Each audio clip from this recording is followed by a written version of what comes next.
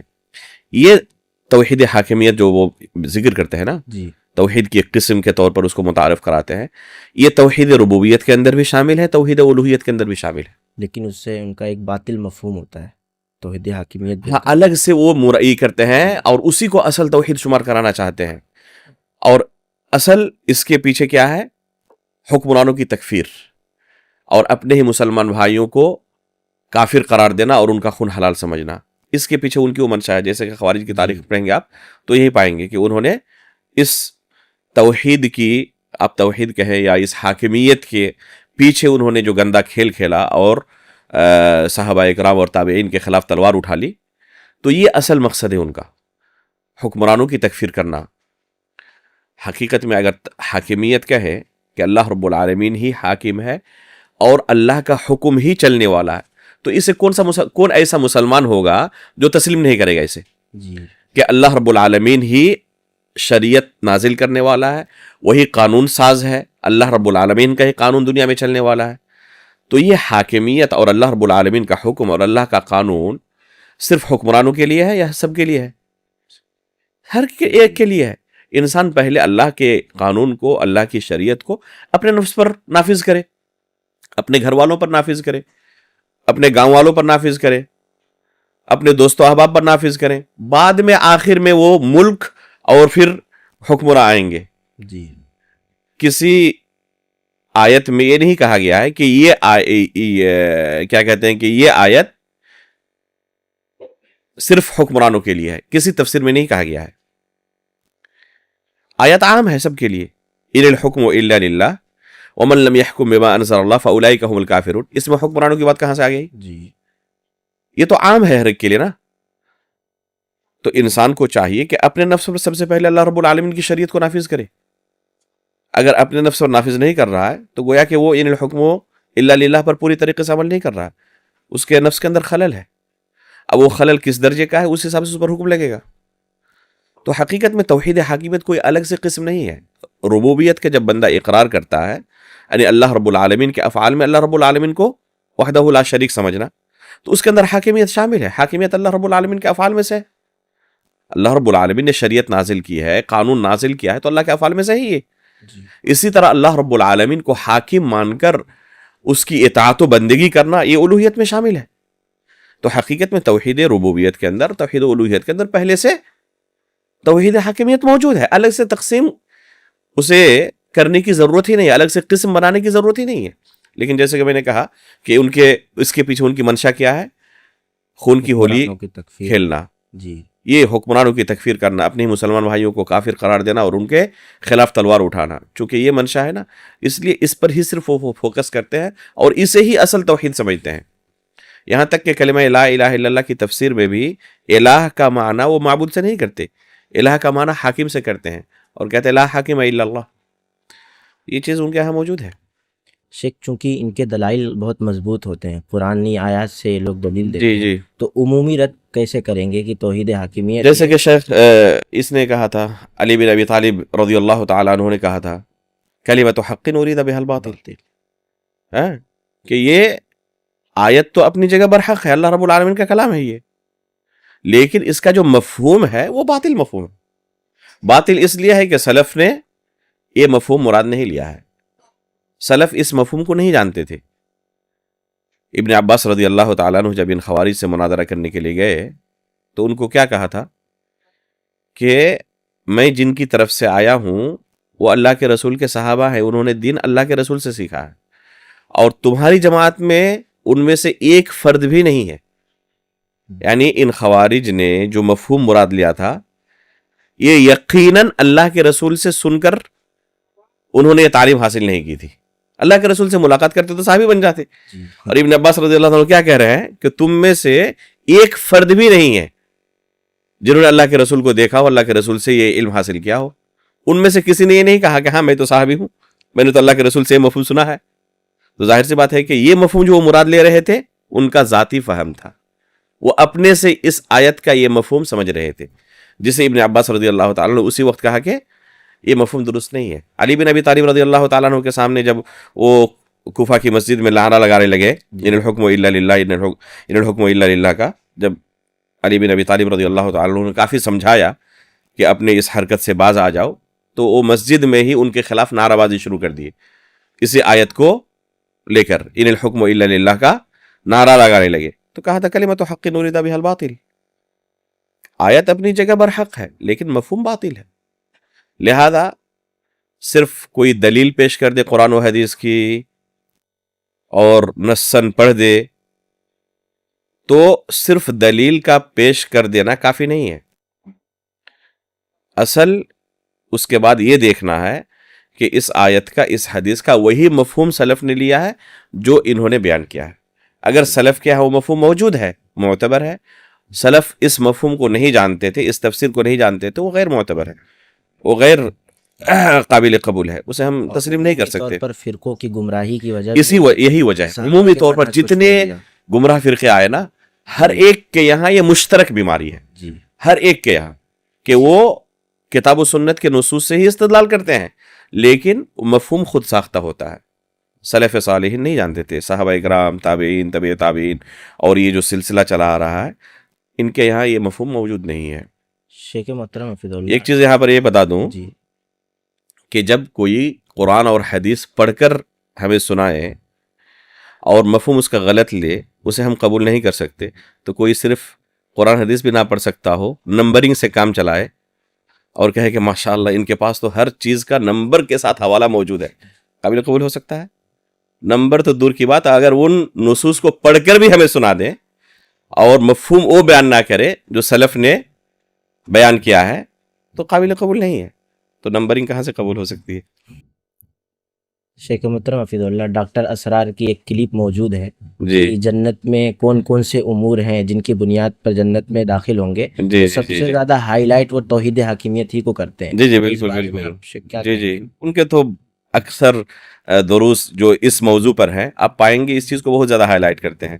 ایک کلپ میں نے بھی دیکھا، ایک بندہ سوال کر رہا ہے کہ وہ سب سے یعنی کمتر درجے کی چیز کون ہے جسے اگر ہم انجام دے تو جنت ہمیں مل سکتی ہے۔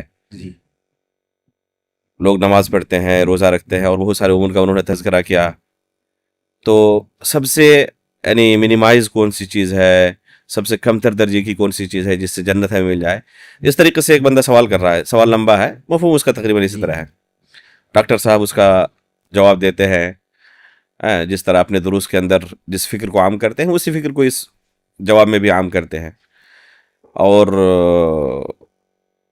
اس جواب میں، لمبے چوڑے جواب میں کہیں بھی توحید کا تذکرہ نہیں، یعنی آپ خلافت قائم کریں اور اس کوشش میں آپ کی موت ہو گئی، آپ کوشش میں لگے ہوئے تھے خلافت قائم کرنے کے، تو آپ کو نجات مل جائے گی، اور آپ ہر عمل کرتے رہے یہاں تک کہ نماز پڑھتے رہے، روزہ رکھتے رہے، اللہ کے ساتھ کسی کو شریک نہیں کر رہے ہیں، یعنی یہ تمام اعمال نجات کے لیے کافی نہیں ہے۔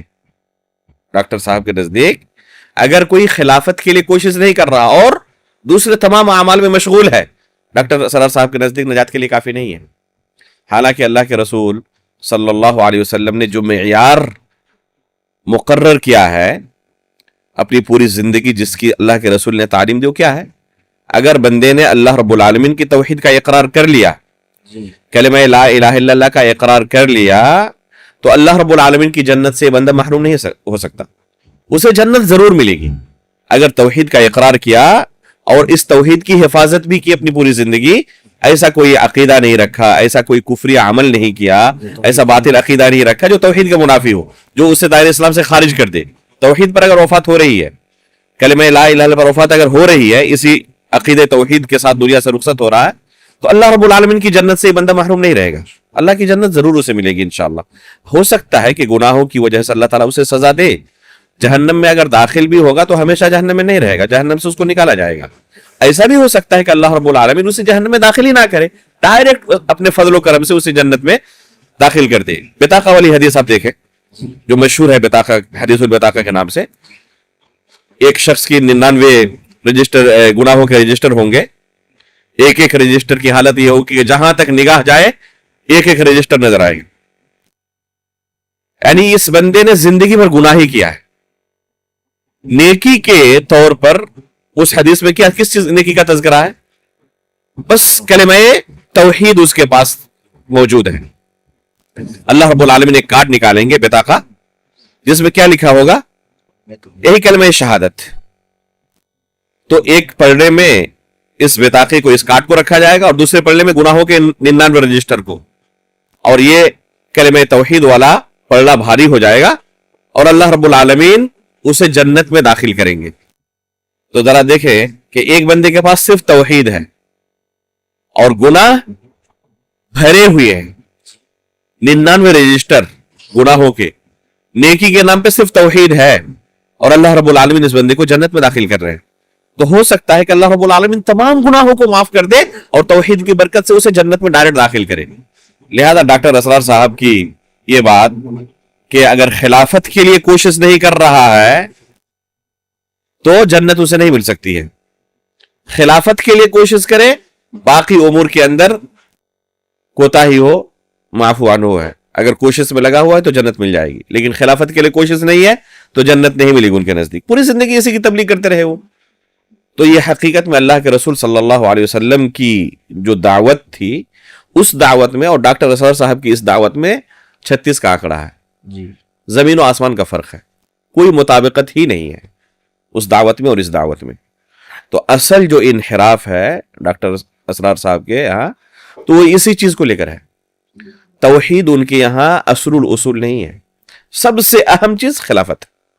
خلافت قائم کرنے کے لیے بندہ محنت کر رہا ہے، نجات کے راستے پر ہے، نہیں کر رہا باقی تمام نیک اعمال کرتا رہے، وہ ہلاکت کے راستے پر ہے۔ آپ نے وہ کلپ دیکھی ہوگی، بہت زیادہ وائرل ہوئی تھی کہ لمبی لمبی نمازیں پڑھو اور حرم شریف میں بھی جا کے دعائیں کرو تو یہ نماز روزہ اور یہ دعائیں تمہارے منہ پر مار دی جائیں گی۔ بہت وائرل ہوئی ہے کلپ، اسی میں وہ ویل للعرب من شر قد اقترب والی حدیث جو ہے اس کی یعنی باطل توجیح پیش کی ہے، اور اس حدیث سے اہل عرب کو انہوں نے مراد لیا ہے۔ تو ایک دم باطل تفسیر ہے، جو صحیح بخاری کے اندر یہ حدیث موجود ہے۔ صحیح بخاری کی تمام شروحات میں آپ جا کے دیکھیں، کہیں پر آپ کو یہ تفسیر نہیں ملے گی جو ڈاکٹر صاحب بیان کر رہے ہیں۔ اگر اہل عرب کے جو فضائل اللہ کے نبی صلی اللہ علیہ وسلم نے احادیث میں ذکر کی ہے، موجودہ جو عرب ہیں ان میں یہ لوگ نہیں، یہ دوسرے لوگ ہیں، یہ عجمی لوگ ہیں، بارہا ذکر کرتے ہیں۔ ہاں وہ ذکر کرتے رہتے ہیں، وہ ذکر کرتے رہتے ہیں اس چیز کو، لیکن جو حدیث ہے نا ویل للعرب من شر قد اقترب، یہ حدیث اللہ کے رسول صلی اللہ علیہ وسلم جس وقت بیان کی تھی، اس وقت مسلمان صرف عرب ہی تھے، اس وقت عجم کے اندر اسلام پھیلا نہیں تھا۔ تو دوسرے لفظوں میں اللہ کے رسول نے اس حدیث میں کن کو مخاطب کیا ہے؟ مسلمانوں کو مخاطب کیا، یعنی ویل للمسلمین آپ کہہ سکتے ہیں۔ تو یہاں پر ویل للمسلمین کہا گیا ہے گویا کہ دوسرے لفظوں پہ۔ دوسری بات یہ کہ ویل کا معنی جو ہے وہ ہلاکت کے معنی میں نہیں ہے یہاں پہ، اور ڈاکٹر صاحب اس کو ہلاکت کے معنی میں بیان کر رہے ہیں۔ یہ اہل عرب کے یہاں تکیہ کلام تھا جی، اور تعجب کے طور پر اس لفظ کا استعمال بکثرت کرتے تھے، بے شمار احادیث کے اندر بھی موجود ہے۔ ویلک کا لفظ وہ فوراً ان کی زبان میں ہوتا ہے، جیسے کسی کے ساتھ بات چیت کرتے ہیں، سکیلت کا امک جیسے لفظ ہے نا، پیار کے لیے بھی کہتے ہیں، جیسے ہم اپنی زبان میں بھی کہتے ہیں نا کسی کو ارے پگلے، تو یہ بیان کرنا مقصود نہیں ہوتا کہ اس کے پاس عقل نہیں، وہ پاگل ہے اور مجنون ہے، اس کو اسپتال کی ضرورت ہے، یہ بیان کرنا مقصود نہیں ہوتا. پیار کے طور پر اس طرح لفظ کو ہم استعمال کرتے ہیں. اسی طرح کلام عرب میں یہ لفظ استعمال ہوتا ہے، ویل کا لفظ تعجب کے لیے. جی تو یہاں پر ہلاکت کے معنی میں ہے ہی نہیں یہ لفظ، ورنہ لازم کیا آئے گا کہ اس میں صحابہ کرام بھی داخل ہو جائیں گے ویل کے اندر، نعوذ باللہ من ذالک، جن کے بارے میں اللہ رب العالمین نے جنت کی خوشخبری دی ہے، اور آپ ان کے بارے میں کہہ رہے ہیں کہ وہ بھی جہنمی ہے. نعوذ باللہ من ذالک، کوئی تصور نہیں کر سکتا. تو اس حدیث کا بالکل غلط مفہوم ڈاکٹر صاحب بیان کرتے ہیں. شیخ، خلاصہ یہ کہ توحید حاکمیت کی یہ جو تشریح کرتے ہیں یہ ان کی خود ساختہ ہے. بقیہ توحید حاکمیت، یہ توحید الوہیت اور اسی طرح توحید ربوبیت وغیرہ میں موجود ہے. جی بالکل، توحید حاکمیت یہ خود ساختہ ہی تقسیم ہم کہیں گے، جی کیونکہ سلف کے یہاں اس کا کوئی تذکرہ نہیں ہے، جی اور شروعات بھی ان کی طرف سے ہوئی ہے. حاکمیت کا نعرہ ان کی طرف سے بلند ہوا ہے جو صحابہ کرام کے مخالف تھے، جن کے ساتھ علی رضی اللہ تعالیٰ عنہ اور صحابہ کرام نے جنگ کی ہے. لہذا اسے خود ساختہ ہی تقسیم کہیں گے. اور جو اصل اللہ رب العالمین کی حاکمیت کو تسلیم کرنا ہے، تو یہ کوئی بھی مسلمان اس کا انکار کرنے والا نہیں ہے. اور جب توحید ربوبیت کا کوئی اقرار کرتا ہے، توحید الوہیت کا اقرار کرتا ہے، تو اس میں حاکمیت کا بھی اقرار کرتا ہے. سلف کی تقسیم سے ہٹ کر کے ان کی یہ تقسیم کا اضافہ کرنا مقصد ان کا باطل نظریہ ہی تھا. باطل نظریہ ہی، باطل نظریہ ہے. اس لیے کسی بھی صورت میں اس تقسیم کو جائز ٹھہرانے کی گنجائش نہیں ہے. شیخ، شروع میں آپ نے یہ ذکر کیا کہ سلف نے توحید کی 3 قسمیں ذکر کی ہیں، اور کچھ لوگ 2 قسمیں بھی ذکر کرتے ہیں، تو یہ 3 قسمیں شامل ہوتی ہیں. جی تو کیا یہ تقسیم کتاب و سنت کے اندر موجود ہے؟ اس بنیاد پر کہ لوگوں کی جانب سے یہ سننے میں آتا ہے، اور یہ مشہور بھی ہے کہ علامہ ابن تیمیہ رحمہ اللہ نے اس تقسیم کی شروعات کی، اور اس کے بعد لوگ تقلیداً اس تقسیم کو ذکر کرتے ہیں. جی آپ نے صحیح کہا. بہت سارے لوگوں نے شیخ الاسلام ابن تیمیہ رحمہ اللہ پر اور ان کے شاگرد رشید علامہ ابن قیم رحمہ اللہ پر یہ الزام لگایا ہے کہ توحید کی جو 3 قسم علماء آج ذکر کرتے ہیں، یہ ان کی طرف سے شروعات ہوئی ہے، اور تقلیداً یہ سب اسے دہراتے ہیں. تو حقیقت میں یہ شیخ الاسلام ابن تیمیہ رحمہ اللہ کی تقلید میں توحید کی 3 قسمیں بیان کی جاتی ہیں. بلکہ آپ کو میں بتاؤں، کچھ لوگ اس حد تک بھی پہنچ گئے، اس انتہا تک پہنچ گئے، یہ کہنے لگے کہ جس طرح نصارہ کے یہاں تثلیث کا عقیدہ ہے نا، جو بالکل کفری عقیدہ ہے، کہتے ہیں کہ اسی طرح مسلمانوں کے یہاں توحید کی 3 قسم بیان کرنا ہے، یہ تثلیث کی طرح ہے، نعوذ باللہ من ذالک. یعنی اسے وہ کفری عقیدہ شمار کرنا چاہتے ہیں، اور یہ تاثر دینا چاہتے ہیں کہ جب ہم توحید کی 3 قسمیں بیان کریں گے تو گویا کہ ہم 3 اللہ کو مان رہے ہیں، نعوذ باللہ من ذالک. استاد محترم شیخ عبد الرزاق البدر حفظہ اللہ نے اس باطل نظریے کی تردید کے لیے ایک مستقل کتاب لکھی ہے، القول السدید فی الرد علی من انکر تقسیم التوحید. جی تو شیخ نے اس کتاب میں، وہ تقریباً 100 صفحے سے زائد کی کتاب ہے، مفصل کتاب ہے، تقریباً شاید 150 صفحے کی کتاب ہوگی.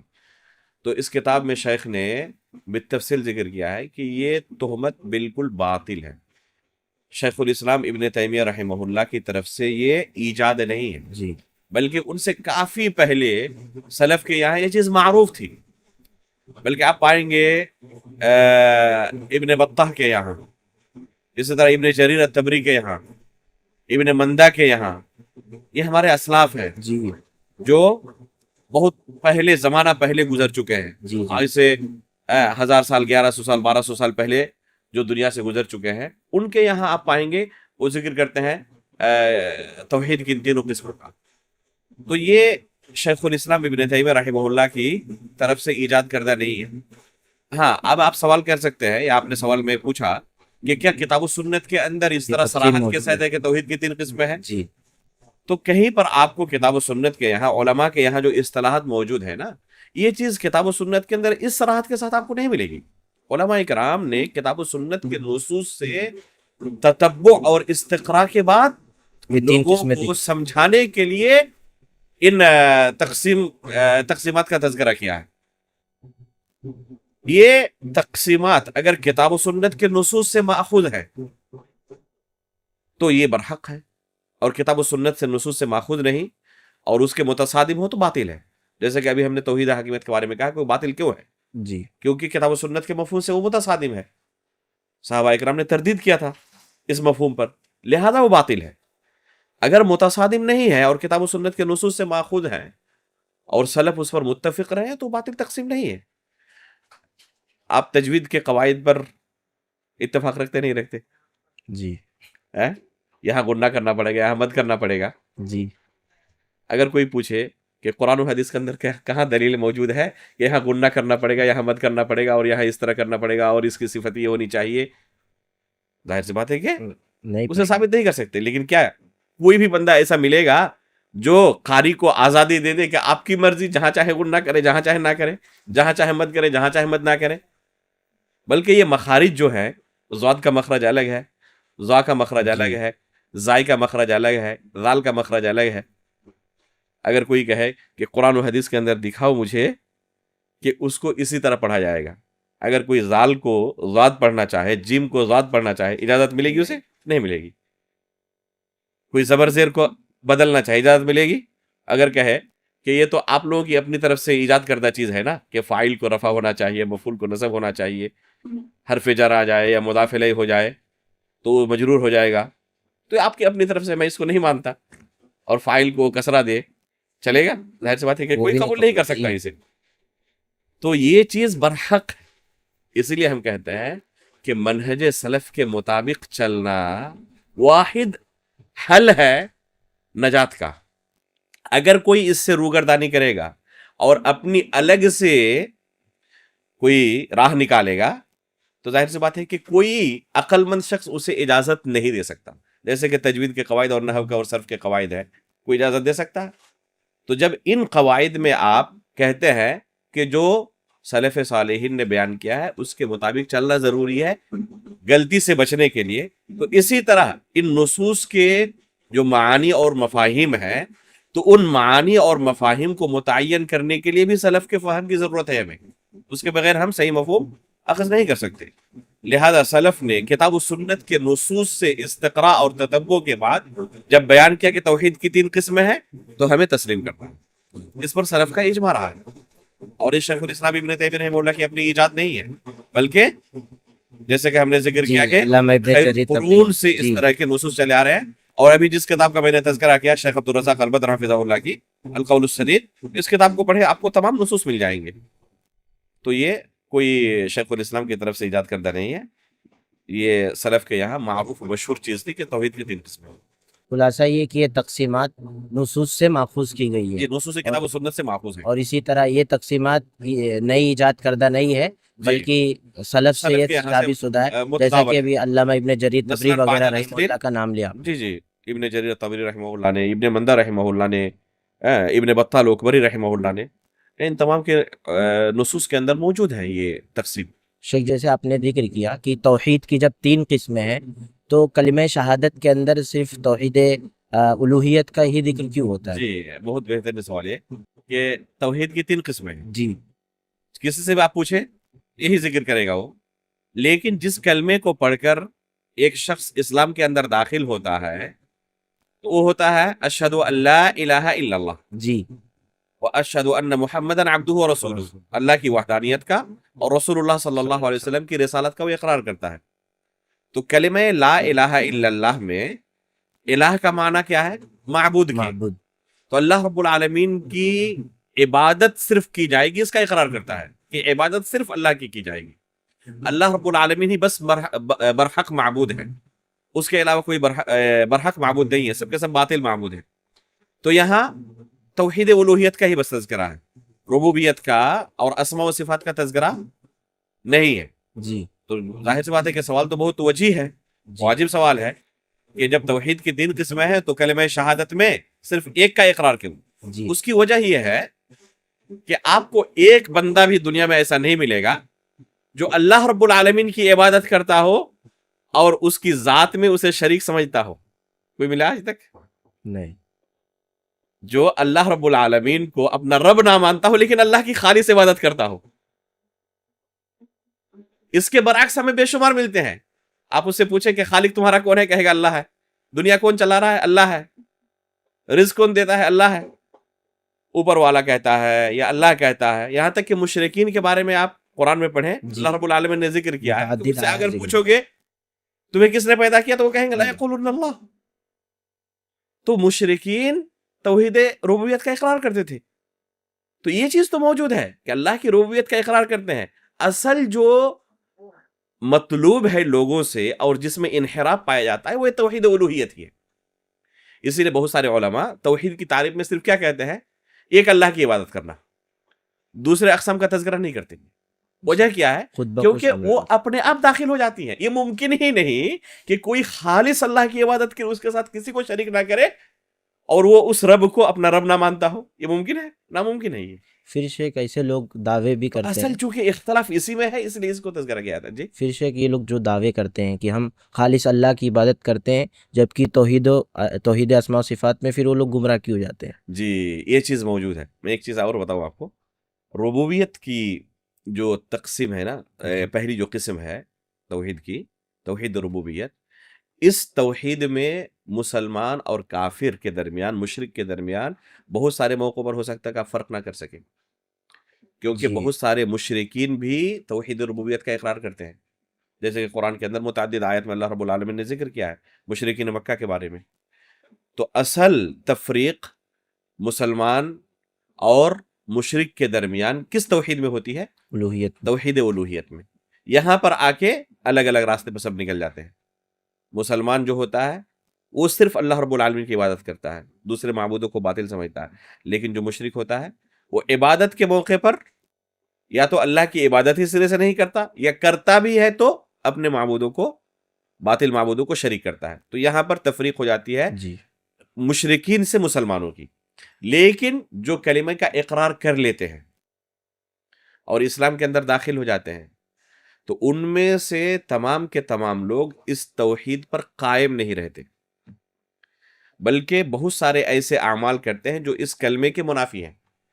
حالانکہ اس کلمے کا اقرار کرتے ہیں اور اپنے آپ کو مسلمان ہونے کا دعویٰ کرتے ہیں، انکار نہیں کرتے. تو اصل ہم لوگوں کی تقسیم دنیا میں کیا رہیں گے؟ پہلی تقسیم کیا ہوگی؟ دو تقسیم ہوگی. کلمہ لا الہ کا اقرار کرنے والے، کلمہ لا الہ کا انکار کرنے والے. جو بھی انکار کرنے والے ہیں یہ سب کے سب کفار اور مشرکین ہیں علی الاطلاق. جی ہو سکتا ہے وہ مجوسی ہو سکتا ہے وہ نصرانی ہو سکتا ہے یہودی ہو سکتا ہے کہ ہندو ہو سکتا ہے جین ہو سکتا ہے سکھ ہو، کوئی بھی اس کا مذہب ہو، وہ کفار و مشرکین میں شمار ہوتے ہیں.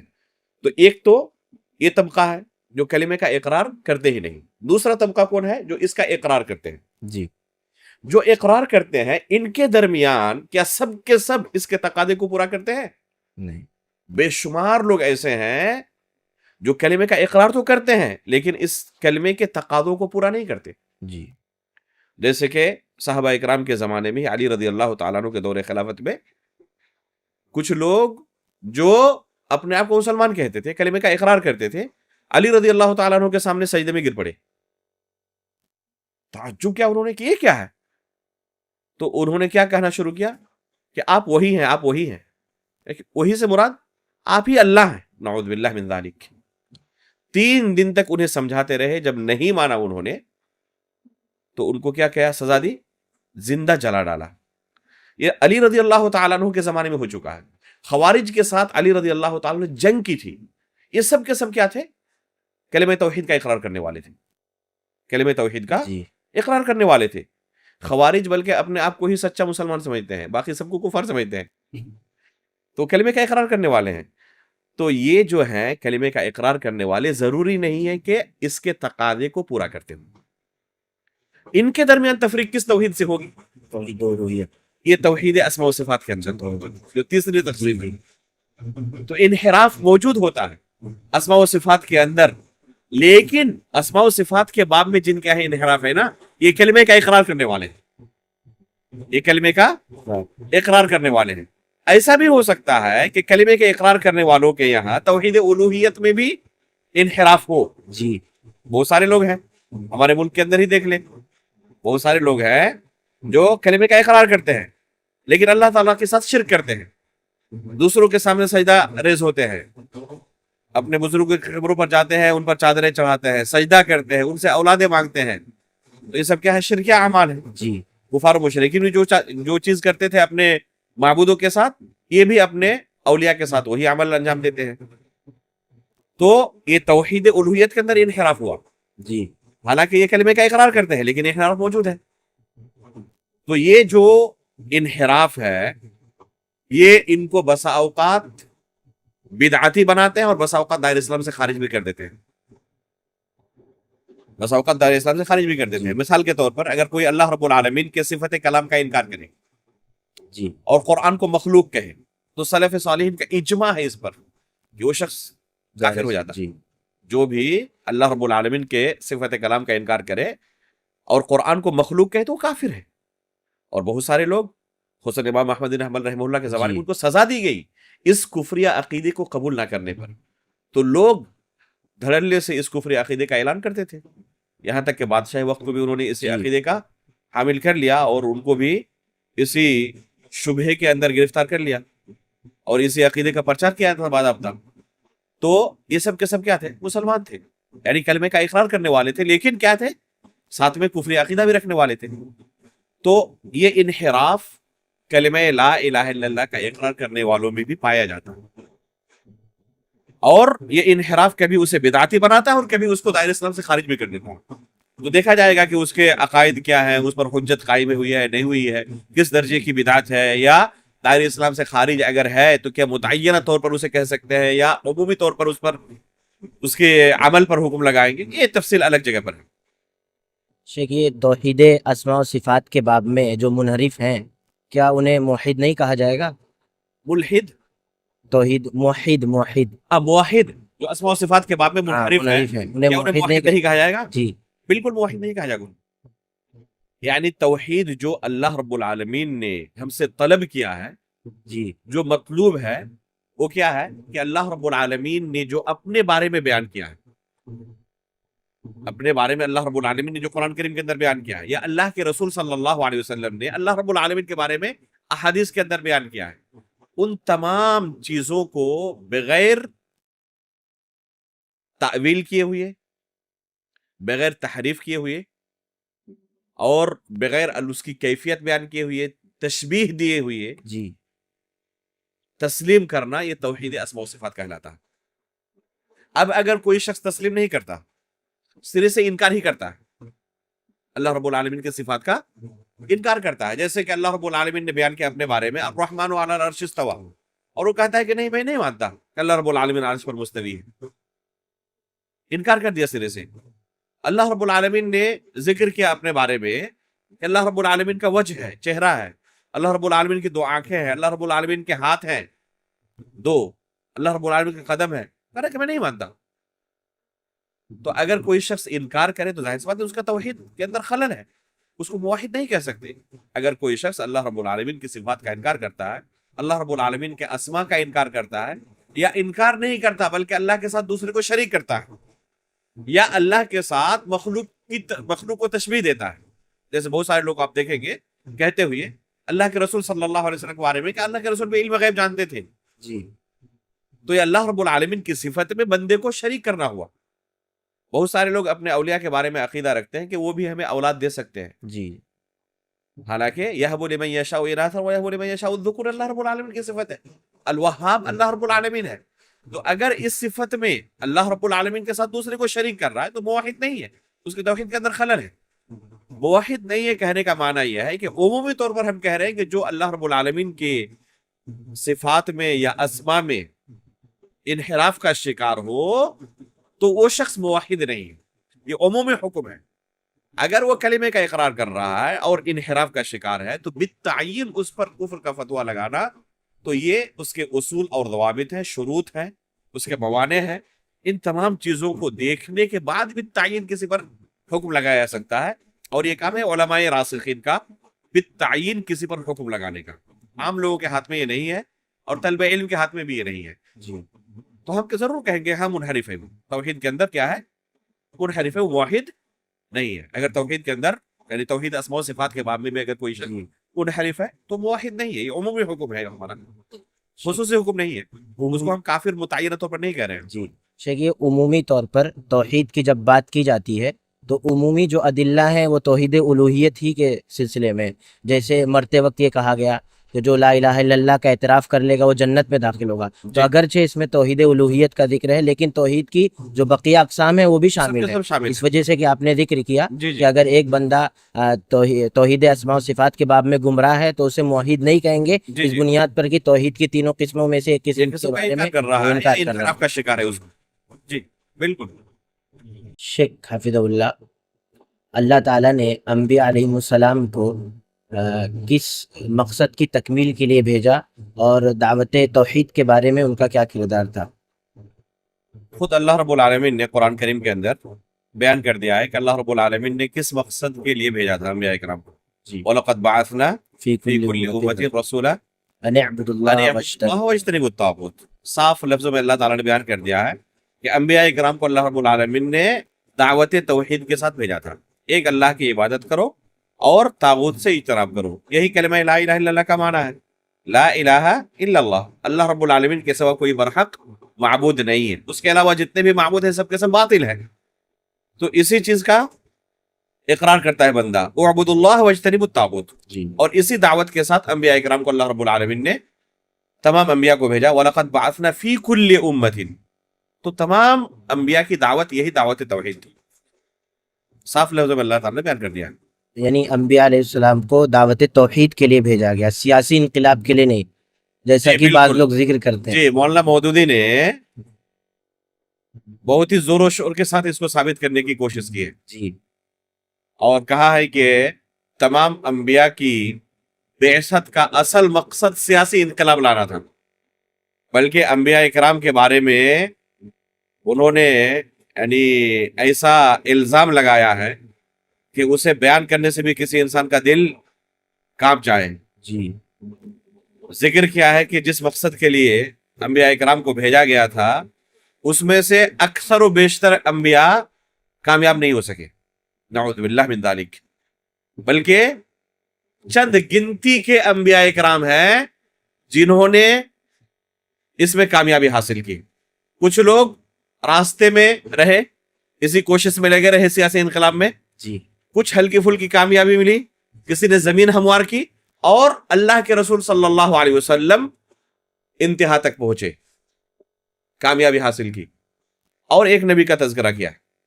جی, باقی انبیاء اکرام کیا ہوئے, جس مقصد کے لیے بھیجا گیا تھا سیاسی انقلاب کے لیے, سیاسی انقلاب نہیں لا سکے, نعوذ باللہ من ذالک.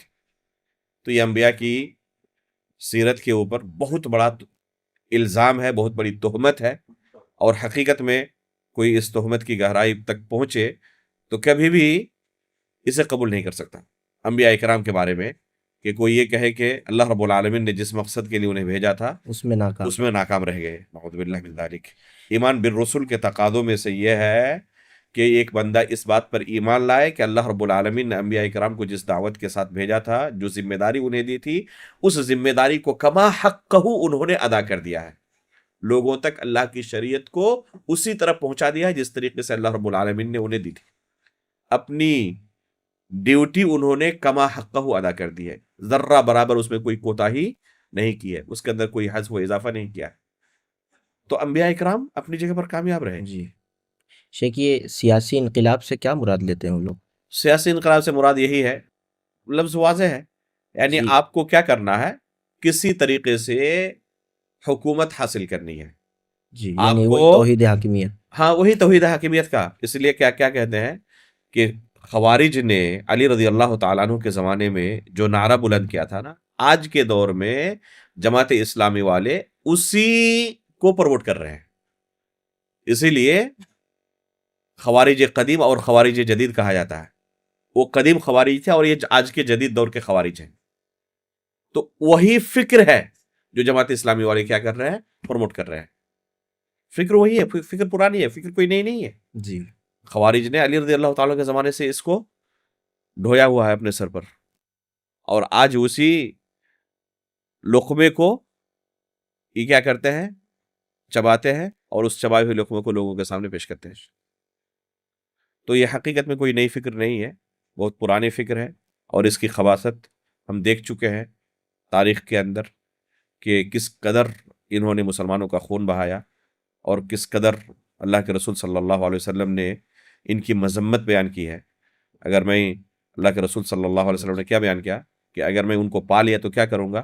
لاقتلنہم قتل عاد و ثمود، کہ جو لوگ مسلمانوں کا اس طرح خون بہائیں گے اور اس طرح مسلمانوں کی تکفیر کریں گے، حالانکہ ان کی صفت اللہ کے رسول نے کیا بیان کی تھی کہ تم اپنی عبادت کو ان کے سامنے حقیر سمجھو گے، وہ قرآن تو پڑھیں گے لیکن ان کے حلق سے نیچے نہیں اترے گا، دین سے اسی طرح نکل جائیں گے جس طرح کے تیر کمان سے نکل جاتا ہے۔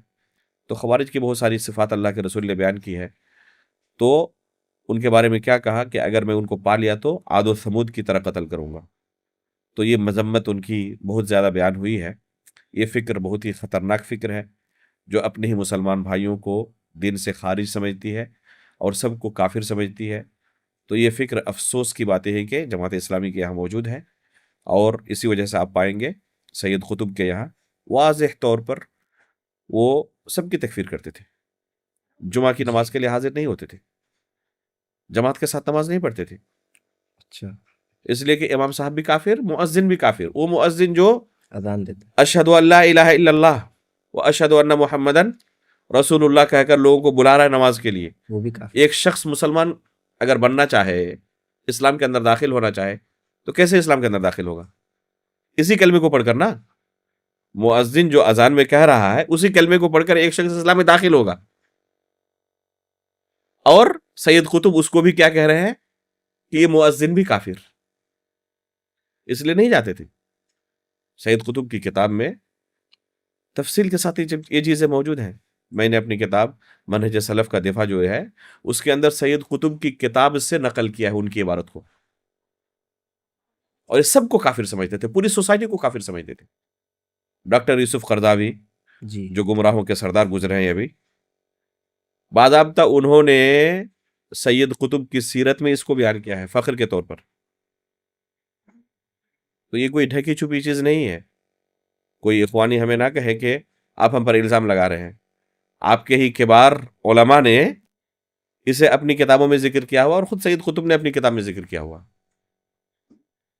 تو یہ گمراہ فکر ان کے یہاں واضح طور پر موجود ہے، یہ کوئی ڈھکی چھپی چیز نہیں ہے۔ شیخ یہ توحید کے جو مخالفین ہیں ان کا مسئلہ سب سے زیادہ علامہ محمد بن عبد الوہاب رحمہ اللہ سے ہوتا ہے، اسی بنیاد پر وہ ایک طبقے کو وہابی بھی کہتے ہیں۔ تو جی، ان کا توحید کے باب میں ایسا کون سا کردار تھا جس کی بنیاد پر یہ لوگ سب سے زیادہ انہی سے مسئلہ کریٹ کرتے ہیں؟ جزاک اللہ خیرہ۔ حقیقت میں بہترین یہ سوال ہے۔ فوراً آپ کسی کے اوپر کرنے جائیں، توحید کے مسئلے میں جی، گفتگو کرنے جائیں، اور ان کے یہاں جو انحراف پایا جاتا ہے، مختلف طرح کے شرک و بدعات کے اندر مبتلا ہوتے ہیں، انہیں آپ نصیحت کریں تو فوراً آپ پر وہابی ہونے کا الزام لگا دیتے ہیں۔ حالانکہ یہ الزام ہی درست نہیں ہے۔ شیخ محمد بن عبد الوہاب، ان کے والد کا نام عبد الوہاب تھا، جی، ان کو محمد ہی کہنا چاہیے، اس لیے کہ ان کا نام محمد تھا، ان کے والد کا نام عبد الوہاب تھا۔ اگر وہ کہیں گے تو ان کا خود پر رد ہو جائے گا۔ اللہ العالمین، اس لیے کہ اللہ کے رسول صلی اللہ علیہ وسلم کا نام ہے۔ دیکھیں اللہ رب العالمین کی حکمت کیا ہے کہ شیخ محمد بن عبد الوہاب رحمہ اللہ کا نام محمد ہے۔ اللہ اکبر، ہمارے نبی کے نام پر۔ اسی طرح امام بخاری رحمہ اللہ کا نام بھی، جی، امام شافعی رحمہ اللہ کا نام محمد ہے، کبار علماء گزرے ہیں۔ بہرحال یہ وہابیت کا جو الزام ہے وہ بے بنیاد الزام ہے، جی، اور شیخ محمد بن عبد الوہاب رحمہ اللہ کا نام لے کر اس طرح لوگوں کو وہابی کہنا اس وجہ سے ہے کیونکہ شیخ محمد بن عبد الوہاب رحمہ اللہ نے جزیرہ عرب کے اندر توحید کی جو دعوت شروع کی اور لوگوں کو شرک و بدعات کے اندھیروں سے نکالا، یہ ایسی خدمت تھی جو اس صدی میں ان کے ہم پلہ کوئی دوسرا آپ کو نظر نہیں آئے گا۔ آپ جزیرہ عرب کی سیرت پڑھیں، جی، 200 سال پہلے، 250 سال پہلے، تو آپ کو ملے گا کہ شرک اور بدعت مسلمانوں کے یہاں اس قدر عام ہو چکی تھی، اور کلمہ لا الہ الا اللہ کا اقرار کرنے والے اس قدر شرک کے اندر ڈوب چکے تھے کہ مسلمان اور غیر مسلم کے درمیان فرق کرنا آپ کو مشکل ہو جائے گا۔ باضابطہ قبروں پر جاتے تھے، سجدہ کرتے تھے، چڑھاوے چڑھاتے تھے، مزارات ہوتے تھے۔ تو شیخ محمد بن عبد الوہاب رحمہ اللہ نے ان پر آہستہ آہستہ رد کرنا شروع کیا، انہیں سمجھانا شروع کیا، اور اسی دور میں انہوں نے کتاب التوحید نام سے ایک کتاب لکھی۔ اسی کتاب التوحید کی برکت ہے کہ اللہ رب العالمین کے فضل و کرم سے اس کتاب نے بے شمار لوگوں کو، ہزاروں اور لاکھوں نہیں، کروڑوں لوگوں کو شرک کے دلدل سے باہر نکالا اور وہ توحید کی روشنی دیکھ سکے اور اسے قبول کر سکے۔ تو شیخ محمد بن عبد الوہاب رحمہ اللہ نے چونکہ شرک کے جو مظاہر موجود تھے سماج اور معاشرے میں، ایک ایک چیز پر کتاب و سنت کے نصوص سے رد کیا ہے کتاب و توحید کے اندر، اسی وجہ سے ان کو چڑ ہے۔ جو ان شرکیہ اعمال کو توحید سمجھتے تھے، جب شیخ محمد بن عبد الوہاب رحمہ اللہ نے اس کتاب کے اندر کتاب و سنت کے نصوص سے ثابت کیا کہ یہ واضح طور پر شرک ہے اور توحید کے منافی امور ہیں، تو ظاہر سی بات ہے کہ کسی کی شرک پر اور بدعات پر آپ رد کریں گے تو آپ کا سواگت تو نہیں کریں گے، جی وہ آپ کی مخالفت ہی کریں گے۔ تو انہوں نے مخالفت کی اور شیخ محمد بن عبد الوہاب رحمہ اللہ کو بدنام کرنا شروع کیا۔ جی ان کو کئی مرتبہ نکالا گیا۔ جب انہوں نے یہ کتاب لکھی تھی کتاب التوحید، وہ بصرہ کے علاقے میں تھے، جی اور پھر وہاں سے ان کو نکال دیا گیا تھا۔ گھر والوں نے بھی مخالفت شروع کی۔ میرا ایک درس ہے شیخ محمد بن عبد الوہاب رحمہ اللہ کی سیرت پر، تقریباً 1 گھنٹے کا، اس میں نے تفصیل کے ساتھ ذکر کیا ہے کہ کیسے انہوں نے اپنی دعوت پھیلائی اور کس طرح سے مخالفت ہوئی لوگوں کی طرف سے۔ تو یہ وجہ ہے لوگوں کو جو توحید کی دعوت دیتے ہیں ان کو وہابی کہنے کا، اور شیخ محمد بن عبد الوہاب رحمہ اللہ کی ان کا یہ کردار ہے توحید کی دعوت پھیلانے میں۔ انہوں نے یہ کتاب لکھی اور اس کتاب کو یعنی حد سے زیادہ اللہ رب العالمین نے قبولیت عطا کی۔ قرآن کریم کی تفسیر کے بعد اور صحیح بخاری کی شروحات کے بعد آپ کو شاید کوئی دوسری کتاب دنیا میں ایسی نہیں ملے گی جس کے اوپر علماء نے اس قدر خدمت کی ہو جس طرح کتاب التوحید کی خدمت کی ہے۔ اس کی شروحات آج مارکیٹ میں اس قدر موجود ہے کہ کسی بھی دوسری کتاب کا آپ موازنہ تک نہیں کر سکتے سوائے قرآن کریم اور صحیح بخاری کے۔ یہ ان کے اخلاص کی برکت تھی، ان کے اخلاص کی برکت ہے۔ حالانکہ کتاب ایک دم بالکل سادہ انداز میں ہے، اس میں کیا ہے، باب ہے، جی اس کے بعد قرآن کی آیت ہوگی، حدیث ہوگی یا سلف کے بعد آثار ہوں گے، اور 2-4 سطر میں ان نصوص سے کیا ہم سمجھتے ہیں، آسان الفاظ میں انہوں نے بیان کر دیا ہے کہ یہ تمام کتاب و سنت کے نصوص اس بات پر دلالت کرتے ہیں۔ انہوں نے جب اپنی دعوت شروع کی نا، ہمارے ایک استاد بتا رہے تھے کہ جب جاتے تو ایک شرک کا اڈا تھا، لوگ اسی سے اپنی مرادیں مانگتے تھے۔ تو شیخ شروع میں جب وہاں سے گزرتے تو کس طریقے سے لوگوں کو حکمت کے ساتھ انہوں نے توحید کی طرف بلایا۔ ان کے سامنے صرف ایک جملہ کہتے، اللہ خیر من ھذا، بس، اور کچھ نہیں۔ کوئی ایسا ہوگا جو اپنے آپ کو مسلمان بھی کہتا ہو وہ اس کا انکار کر دے؟ صرف کہتے اللہ خیر من ھذا، جن سے تم مانگ رہے ہو نا اللہ رب العالمین ان سے بہتر ہے، تو ان سے نہ مانگ کر اللہ رب العالمین سے مانگو۔ تو جب بار بار یہ جملہ ان کے سامنے دہرانے لگے تو ان کو ذرا ہی ہوا کہ بار بار اس چیز کو ہمارے سامنے کیوں کہتے ہیں۔ تب انہیں سمجھ میں آیا کہ توحید کا تقاضا کیا ہے، کہ جب ہم مانتے ہیں کہ اللہ رب العالمین بہتر ہے تو بہتر کو چھوڑ کر، افضل کو چھوڑ کر مفضول کے پیچھے کیوں پڑے ہوئے ہیں؟ جو چیز ان سے مانگ رہے ہیں وہی چیز اللہ سے مانگ لیں۔ تو اس طریقے سے لوگوں کو انہوں نے سوچنے پر مجبور کیا اور حکمت کے ساتھ اپنی دعوت پھیلائی، اور اللہ رب العالمین نے اخلاص کی برکت دی اور لوگوں تک یہ دعوت پہنچی، اور آج بھی الحمدللہ گھر گھر میں یہ کتاب موجود ہے اور اس کا اثر ہم دنیا میں کونے کونے میں دیکھ رہے ہیں۔ ایک واقعہ ذکر کروں، جی ہندوستان کے ہی ایک عالم دین کا، وہ اپنے درس میں جب ختم کرتے، بہت بڑے عالم دین ہیں، اپنا درس ختم کرتے تو دعائیہ کلمات میں شیخ محمد بن عبد الوہاب رحمہ اللہ پر لعنت اور بد دعا ضرور کرتے۔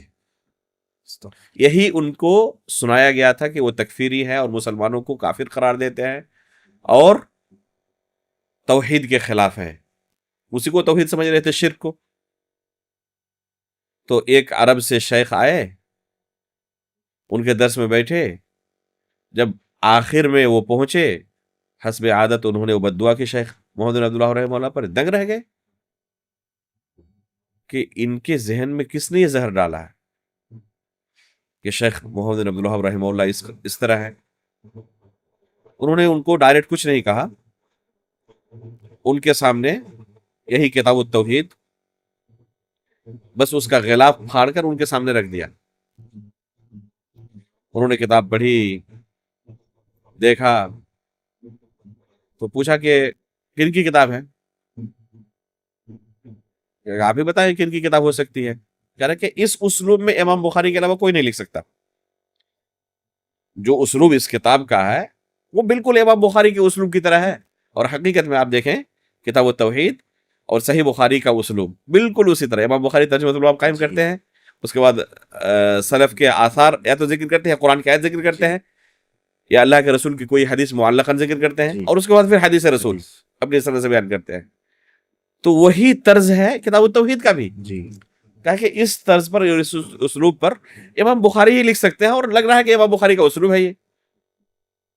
تو پھر ان کے سامنے بیان کیا کہ یہ وہی شخص ہے جن کے بارے میں آپ بد دعا کرتے ہیں کلاس کا آخر میں. شیخ محمد بن عبد الوہاب رحمہ اللہ اس کے مؤلف ہیں. تو انہوں نے بہت افسوس کیا، بہت معذرت کی، اور اس کے بعد سے اس دن سے انہوں نے شیخ رحمہ اللہ پر بد دعا کی جگہ دعائیں کرنا شروع کی. تو بہت سارے لوگوں کو اس طریقے سے اس کتاب نے گمراہی کے دلدل سے ہدایت کی طرف لایا ہے.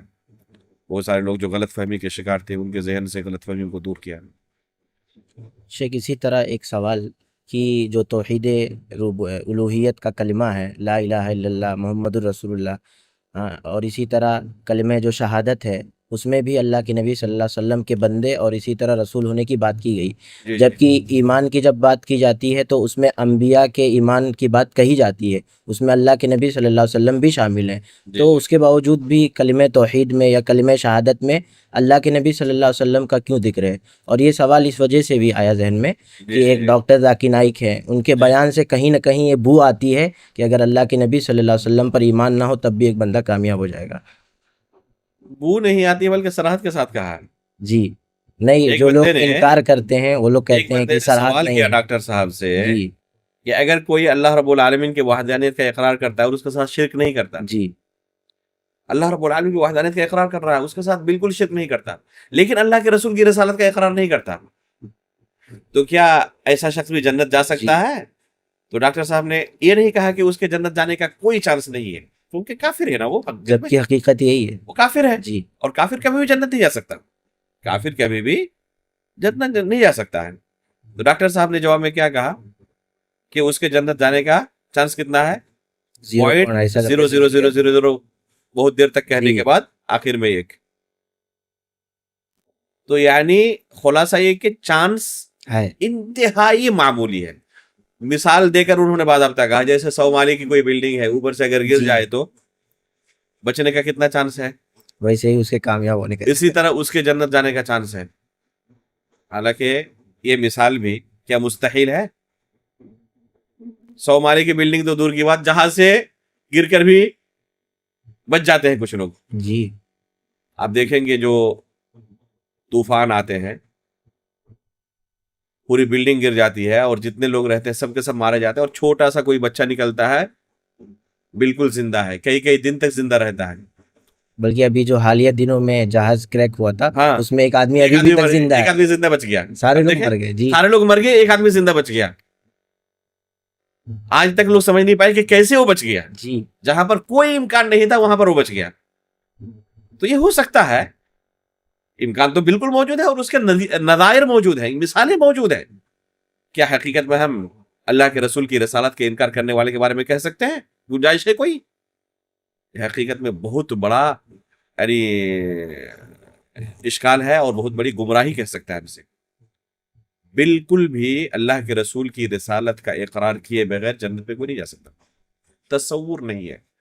اگر کوئی شخص صرف کلمے کے پہلے جز کا اقرار کرتا ہے اور دوسرے جز کا اقرار نہیں کرتا تو شخص مسلمان نہیں ہے. جتنے یہود اور نصارہ ہیں جی اللہ رب العالمین کو مانتے نہیں مانتے. اصل اختلاف ان کا کن سے ہے؟ اللہ کے رسول صلی اللہ علیہ وسلم کی رسالت کو لے کر ہی اختلاف ہے. جو آپ نے سوال میں کہا کہ اللہ کے رسول کا نام یہاں صراحت کے ساتھ آیا ہے، حالانکہ ایمان کے جو 6 ارکان ہیں، تو ایمان بالرسل ہم اجمالی طور پر تمام رسولوں کا اقرار کرتے ہیں. جی تو یہاں کلمہ شہادت میں اللہ کے رسول کی تخصیص کیوں ہے؟ جی تو اس کا جواب یہ ہے کہ یہ اس امت کے لوگوں کے لیے ہے، جی کیونکہ اس امت کے لوگوں کے لیے اللہ کے رسول کی رسالت کا اقرار کرنا ضروری ہے۔ اگر اجمالی طور پر تمام رسولوں کی رسالت کا اقرار کریں اور کہیں تمام رسول پر ایمان لاتا ہوں میں، اللہ کے رسول صلی اللہ علیہ وسلم کا نام لے کر اس سے پوچھا جائے کہ نہیں میں نام لے کر نہیں کہہ سکتا، مسلمان نہیں ہوگا وہ۔ جی اسے اللہ کے رسول صلی اللہ علیہ وسلم کا نام لے کر اقرار کرنا پڑے گا کہ میں اللہ کے رسول کی رسالت کا اقرار کرتا ہوں، کیونکہ یہ اس امت کے اندر آیا ہے۔ بلکہ اللہ کے رسول صلی اللہ علیہ وسلم نے کہا کہ اگر موسیٰ بھی آئیں گے نا، جی تو جی جی اگر موسیٰ بھی آئے تو انہیں بھی میری اتباع کرنی پڑے گی، جی بلکہ عیسیٰ علیہ السلام آخر میں آئیں گے اور اللہ کے رسول صلی اللہ علیہ وسلم کی شریعت پر عمل کریں گے، اپنی شریعت پر نہیں۔ نبی بن کر دوبارہ نہیں آئیں گے، بلکہ اس امت کے امتی بن کر آئیں گے اور اللہ کے رسول کی شریعت پر عمل کریں گے، اپنی شریعت پر عمل نہیں کریں گے۔ دونوں شیخ ایک دوسرے سے جڑے ہوئے ہیں۔ بالکل، جی تو دونوں سے ایک دوسرے سے جڑے ہوئے ہیں، جی دونوں میں سے دونوں کا اقرار ضروری ہے، پہلے رکن کا بھی اور پہلے جز کا بھی اور دوسرے جز کا بھی۔ اسی طرح شیخ ہم نے لوگوں سے سنا ہے کہ سعودی عرب کو مملکت توحید کہتے ہیں، اس کے پیچھے حکمت اور ریزن کیا ہو سکتی ہے؟ دیکھیں آپ اس ملک میں کچھ دن رہیں، خود آپ کو پتا چل جائے گا کہ کیوں اس کو مملکت توحید کہتے ہیں۔ اپنے ملک میں رہتے ہوئے جی آپ دیکھیں گے قدم قدم پر شرک کے اڈے ہیں، شرک کے مظاہر ملیں گے آپ کو کوئی ایک ایسا شہر نہیں ملے گا پورے ہندوستان کے اندر جہاں پر شرک کا کوئی اڈا نہ ہو۔ میں تو نہیں جانتا کہ کوئی ایسا چھوٹا سا بھی شہر ہے جی جہاں پر کوئی مزار نہیں ہے، جہاں پر شرک کے اڈے نہیں ہے، لوگ جا کے جہاں پر شرک نہیں کرتے اللہ رب العالمین کے ساتھ۔ لیکن پورا سعودی عرب ایک کونے سے لے کر دوسرے کونے تک آپ دنوں رات ڈھونڈ ڈھونڈ کر مر جائیں گے، لیکن آپ کو کوئی شرک کا اڈا آپ کو نہیں ملے گا پورے ملک کے اندر۔ صرف مکہ اور مدینے کی بات نہیں ہے، پورے ملک کے اندر کہیں بھی آپ کو شرک کا کوئی اڈا نہیں ملے گا جہاں پر اللہ رب العالمین کے علاوہ کسی دوسرے کی عبادت کی جاتی ہے۔ اللہ رب العالمین کی توحید کے اندر لوگ کیا کرتے ہو؟ خلل کے شکار ہو، اللہ رب العالمین کی توحید کے اندر انحراف کے شکار ہو۔ اس باب میں آپ کو کوئی کمپرومائز وہاں نہیں ملے گی، یہاں تک کہ جن جگہوں کے بارے میں ڈر ہے ہو سکتا ہے کہ کوئی اسے کیا کرے، شرک کے طور پر استعمال کرے، تو وہاں پر بھی سخت نگرانی ہوتی ہے۔ جیسے اللہ کے رسول صلی اللہ علیہ وسلم کی قبر ہے، شہدائے احد کی قبر ہے، بقیع الغرقد کے اندر دفن ہونے والے جو صحابہ کرام تابعین اور آج کے زمانے تک کے لوگوں کی قبریں ہیں۔ ہمارے ملک کے جو حجاج اور معتمرین جاتے ہیں، چونکہ ان کی گھنٹی میں پڑا ہوا ہے شرک کرنا، جب تک یہ چومنا چاٹنا شروع نہ کرتے تب تک ان کو چین نہیں آتا، جی تو وہاں پر بھی جا کر کوشش کرتے ہیں، جو عادت پڑی ہوئی ہے نا وہاں پر بھی جا کر کوشش کرتے ہیں۔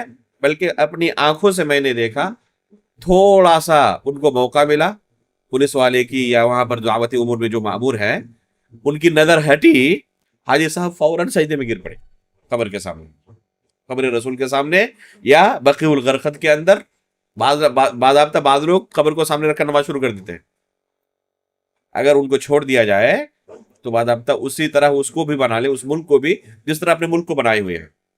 لیکن اللہ کا فضل و کرم ہے، وہاں کی حکومت توحید کے معاملے میں حد سے زیادہ سیریس ہے، اس میں کسی طرح کی کوئی کمپرومائز نہیں، توحید کے معاملے میں کمپرومائز نہیں کر سکتے۔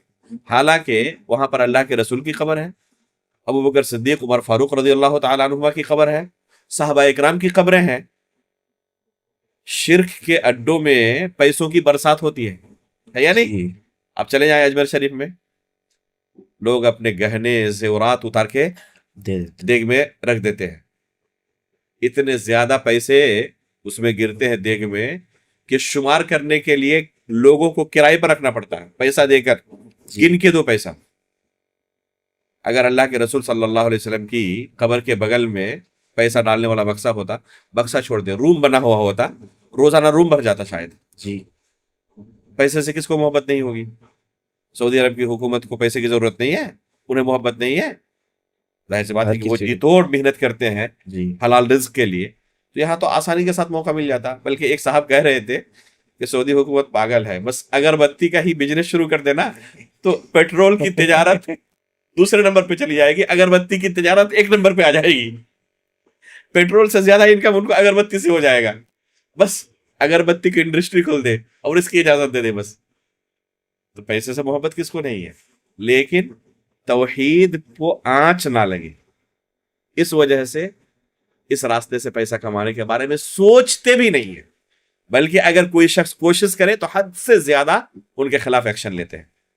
تو اس لیے اس کو مملکت توحید کہتے ہیں. جو بھی اس ملک میں کچھ دن رہے گا اس کو خود بخود اس کو خود سوال کا بخود جواب اس مل کا جائے. اعتراف ہوگا کہ حقیقت میں یہ ملک مملکت توحید کہلانے کے لائق ہے, جی یہ حقیقت میں توحید کا بول بالا ہے. اور اللہ رب العالمین نے اسی وجہ سے برکت بھی دی ہے اس ملک کے اندر. جی جیسے کہ قرآن میں اللہ رب العالمین نے وعدہ کیا ہے نا, لفتحنا علیہم برکات من السماء, تو اللہ رب العالمین نے برکتیں نازل کی ہیں. اس توحید کی برکت ہم اپنی آنکھوں سے دیکھ رہے ہیں کہ کیسے اللہ رب العالمین نے نوازا ہے انہیں. تو یہ حقیقت میں امن بھی ہے, اور امن کا بھی اللہ نے وعدہ کیا ہے. جی امن کا بھی اللہ تعالیٰ نے وعدہ کیا ہے, رزق کا وعدہ کیا ہے, برکتوں کا.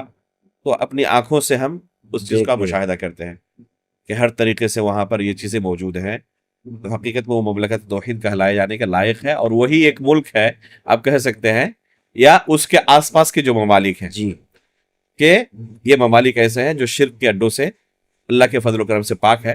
دوسرے عرب ممالک بھی جو ہیں اس کے آس پاس کے جیسے خلیجی ممالک آپ کہیں, تو وہاں پر بھی آپ کو شرک کے تعلق سے یہی تقریباً ملے گا. لیکن جس قدر سعودی حکومت حساس ہے اس قدر حساس آپ کو نہیں ملے گا. یعنی اگر کوئی شرک کر رہا ہے تو ایسا نہیں کہ اس کے اوپر اس طرح سختی رکھی جائے, پابندی لگائی جائے. بلکہ افسوس کی بات ہے کہ امارات کے اندر مندر بھی اب جی تعمیر ہونے جا رہی ہے. تو یہ تصور نہیں کر سکتے آپ سعودی عرب کے اندر کہ وہ شرک کی اجازت دیں گے یا شرک کے اڈوں کی اجازت دیں گے, یا کوئی زبردستی شرک کرنا چاہے اور وہ دیکھ رہے ہو تو اس کے خلاف ایکشن نہیں لیں گے. اس چیز کا آپ تصور نہیں کر سکتے, اسے وہ برداشت نہیں کریں گے. توحید پر آنچ آئے اسے برداشت نہیں کر سکتے وہ. تو حقیقت میں وہ مملکت توحید ہے. اسی طرح سے کہ یہ جو اللہ کے نبی صلی اللہ علیہ وسلم کی حدیث ہے کہ ایک بچہ فطرت اسلام پر پیدا ہوتا ہے یا توحید پر پیدا ہوتا ہے, تو یہ اس کا مواخذہ کب سے ہوگا؟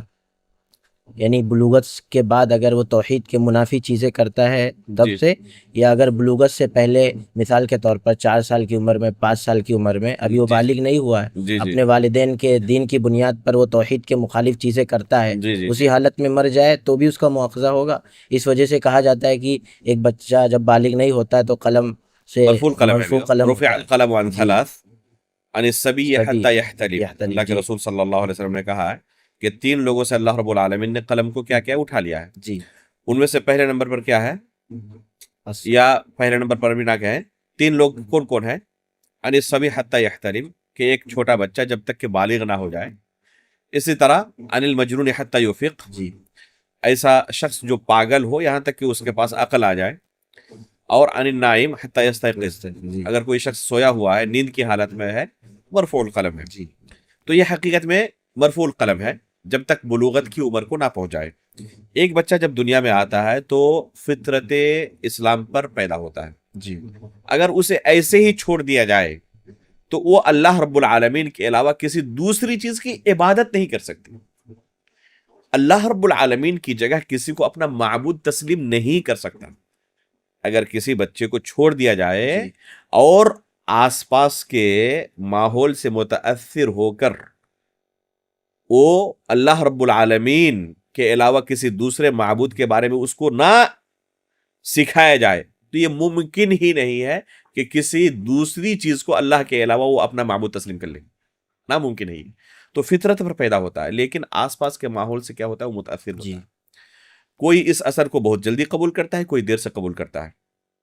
کوئی اپنی فطرت کی حفاظت کرتا ہے اور کوئی بہت جلدی متاثر ہو جاتا ہے اور اس کی فطرت مسخ ہو جاتی ہے. اگر بلوغت سے پہلے ہی کسی کی وفات ہو جائے تو اس کا کیا حکم ہے؟ یہ ایک مسئلہ ہے توحید کی کتابوں کے اندر اور شروحات حدیث کے اندر آپ کو یہ مسئلہ ملے گا کہ وہ جنتی ہوں گے جہنمی ہوں گے. یعنی مشرکین کے جو بچے ہیں اطفال المشرکین، جی تو اطفال المشرکین کے بارے میں کیا کہیں گے؟ جن کی وفات ہو چکی ہے بلوغت سے قبل. اس بارے میں سب سے اقرب الی الصواب یہی معلوم ہوتا ہے کہ اللہ رب العالمین چونکہ بلوغت کی عمر کو نہیں پہنچے تھے تو جہنم میں نہیں ڈالیں گے. جی گرچہ ان کے والدین نے انہیں کفر و شرک پر لگا دیا اور کفر و شرک پر زندگی گزارتے ہوں. چونکہ یہ مرفوع القلم تھے اب تک، اس لیے اللہ رب العالمین انہیں جہنم میں داخل نہیں کریں گے، اور یہ جنت کے اندر ہوں گے اور جنتیوں کے خادم ہوں گے. جنت کے اندر ہوں گے اور کیا ہوں گے؟ جنتیوں کی خدمت کریں گے. جنتیوں کی خدمت کریں گے. بعض علماء نے یہ کہا ہے کہ اللہ رب العالمین اپنے علم غیب کے مطابق ان کے بارے میں فیصلہ کریں گے کہ بڑے ہو کر یہ کیا کرتے، بڑے ہو کر اپنی فطرت پر لوٹ آتے اور اللہ کی توحید پر ہی باقی رہتے، یا اسی کفر و شرک کو پروموٹ کرتے اور اسی پر باقی رہتے. اس پر نمبر اللہ تعالیٰ فیصلہ کریں گے. تو یہ بھی ایک علماء کی رائے ہے. اقرب الی الصواب یہی معلوم ہوتا ہے کہ یہ جہنم میں نہیں جائیں گے انشاءاللہ، کیونکہ ابھی یہ مرفوع القلم ہے. اللہ بالصواب. اسی طرح سے کہ جن و انس کی تخلیق کا مقصد توحید الوہیت ذکر کیا جاتا ہے، تو ایسا کیوں صرف اسے ہی ذکر کیا جاتا ہے؟ جی جیسا اللہ رب العالمین نے کہا وما خلقت الجن والانس الا لیعبدون. لیعبدون. تم جن و انس کو ہم نے اس لیے پیدا کیا کہ وہ میری صرف عبادت کریں. اور اس جن و انس کی تخلیق کا مقصد صرف یہی ہو، اس کے علاوہ توحید کی جو دوسری قسمیں ہیں نہ ہو، ایسی بات بھی نہیں ہے. جی ایک دوسری آیت میں اللہ رب العالمین نے یہ بیان کیا ہے سورۃ الطلاق کے اندر، لِتَعْلَمُوا أَنَّ اللَّهَ عَلَى كُلِّ شَيْءٍ قَدِيرٌ وَأَنَّ اللَّهَ قَدْ أَحَاطَ بِكُلِّ شَيْءٍ عِلْمًا. تو یہ علم اللہ رب العالمین کے بارے میں حاصل کرنا، لِتَعْلَمُوا أَنَّ اللَّهَ عَلَى كُلِّ شَيْءٍ قَدِيرٌ، لِتَعْلَمُوا کہا، تو یہ مقصد ہے تخلیق کا. جس طرح وہاں پر مقصد بیان کیا اللہ کی عبادت کرنے کا، اسی طرح اللہ رب العالمین کے بارے میں علم حاصل کرنا بھی ایک مقصد ہے ہماری تخلیق کا. جی تو صرف ایسا نہیں کہ صرف اللہ رب العالمین کی عبادت ہی مقصد ہے اور اللہ رب العالمین کے بارے میں معرفت حاصل کرنا خارج ہے اس سے، بلکہ اللہ رب العالمین کی بندہ عبادت اسی وقت حقیقت میں کر سکتا ہے جب اللہ رب العالمین کو پہچانے. اگر کوئی اللہ رب العالمین کی معرفت ہی نہ رکھے تو کیا ممکن ہے کہ اللہ رب العالمین کی عبادت کرے گا؟ جیسے کہ ہم نے شروع میں کہا کہ یہ تصور ہی نہیں کیا جا سکتا کہ کوئی خالص اللہ کی عبادت کرے، جی اس کے ساتھ کسی کو شریک نہ ٹھہرائے، اور اس کی توحید اسماء و صفات میں خلل ہو اور توحید ربوبیت میں خلل ہو. یہ ممکن ہی نہیں ہے. جب بھی اس کے پاس انحراف آتا ہے، ٹھیک ہے، جی تو اس انحراف میں ضرور بالضرور توحید الوہیت کے اندر انحراف موجود. اس لیے اصل اسی چیز کو قرار دیا گیا ہے کہ ایک اللہ کی عبادت کرو، اس کے ساتھ کسی کو شریک نہ ٹھہراؤ. جب بندہ صرف ایک اللہ کی عبادت کرے گا، اس کے ساتھ کسی کو شریک نہیں ٹھہرائے گا، تو ممکن ہی نہیں ہے کہ اللہ رب العالمین کی ربوبیت کے اندر کسی کو شریک ٹھہرائے گا یا اسماء و صفات میں کسی کو شریک ٹھہرائے گا. یہ ممکن ہی نہیں ہے. اگر وہاں پر خلل ہے تو توحید الوہیت کے اندر یقیناً خلل ہوگا. اگر توحید ربوبیت کے اندر خلل ہے یا توحید اسماء و صفات کے اندر خلل ہے تو توحید الوہیت کے اندر بھی یقیناً خلل ہوگا.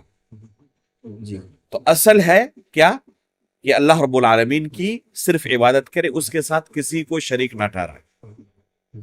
اور دوسری آیت میں اللہ رب العالمین نے کیا کہا، لِتَعْلَمُوا أَنَّ اللَّهَ عَلَى كُلِّ شَيْءٍ قَدِيرٌ وَأَنَّ اللَّهَ قَدْ أَحَاطَ بِكُلِّ شَيْءٍ عِلْمًا. یہ بھی ہماری تخلیق کا مقصد ہے. بہت سارے لوگ اس کو ذکر نہیں کرتے، بس اسی آیت کو ذکر کرتے ہیں، حالانکہ یہ آیت بھی ہے تخلیق کا مقصد بیان کرتی ہے. یہ آیت بھی ہماری تخلیق کا مقصد بیان کرتی ہے کہ ہم اللہ رب العالمین کے بارے میں جانیں، علم حاصل کریں. لِتَعْلَمُوا اللہ رب العالمین نے کہا، تو علم حاصل کرنا اللہ رب العالمین کے بارے میں یہ بھی ہماری تخلیق کا مقصد ہے. لہذا ہمیں اللہ رب العالمین کے بارے میں علم حاصل کرنا چاہیے اور اس کا جو مقام و مرتبہ ہے اسے جاننا چاہیے اور اسی مقام پر اسے فائز کرنا چاہیے. صرف جاننا کافی نہیں ہے، اس کے بعد توحید کیا ہے؟ الوہیت ضروری ہے.